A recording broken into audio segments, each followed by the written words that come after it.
What's your take on the Chiefs and their ability to three-peat here, having had a front row seat to all of that? Because it sure as hell looks like they've got one of the best three-peat chances in any sport ever right now. They do. You're right. I had a front row seat last year, and last year was the down year. We don't have a whole lot of receivers. I remember talking to Brett Veach at the Combine, and it was, Kadarius Toney's going to be our number one. Let's go. And they thought that they were going to unleash some things that we've never seen from Kadarius Toney in the NFL. And we saw what ended up happening in that season, the emergence of Rashee Rice, Pat's just kind of struggling to trust certain receivers.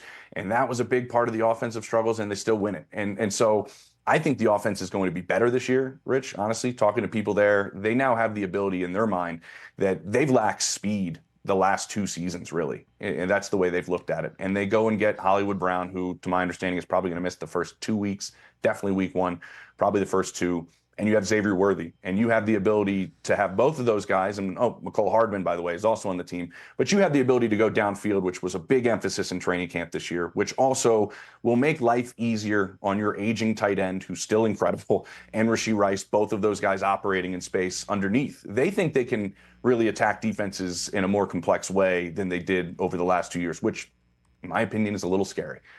They go pick up Samaje Perine, who Denver just ended up releasing, and another back into the mix of weapons for Patrick Mahomes that they will use probably in the passing game, which he's really great at, and he made a lot of big plays against the Chiefs over the years. That's why they grabbed him.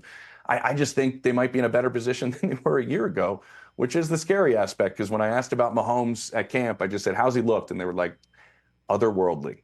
So there you go. Yeah, I mean, him saying, it'll get handled when it gets handled about the whole Kermit Gate thing, it just seems to be about him, enough of a chip still on his shoulder here, whether it's manufactured or not. Fourth, best player in the NFL as voted by his peers, and the guy who he's won back-to-back championships without is number one.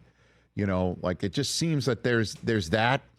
And that just in the same way that Brett Veach hit the crap out of the line after they lost the Super Bowl, they realized what they had last year as a deficiency, and they won in spite of.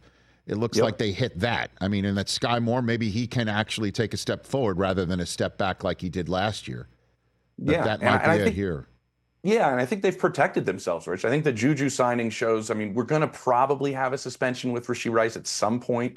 The last I talked to the Chiefs, they had no clue, whether it be at the start of the season. Sometimes those things happen.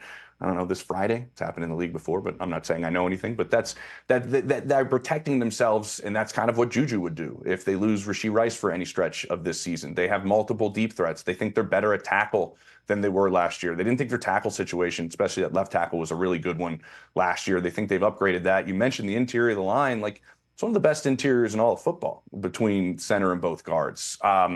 I think what we do want to keep an eye on is in December, where they play a boatload of games in a short period of time. And if they can stay healthy through that, that really, to me, seems like the only deterring factor of their season is I think they play 3 games in 10, 11 days.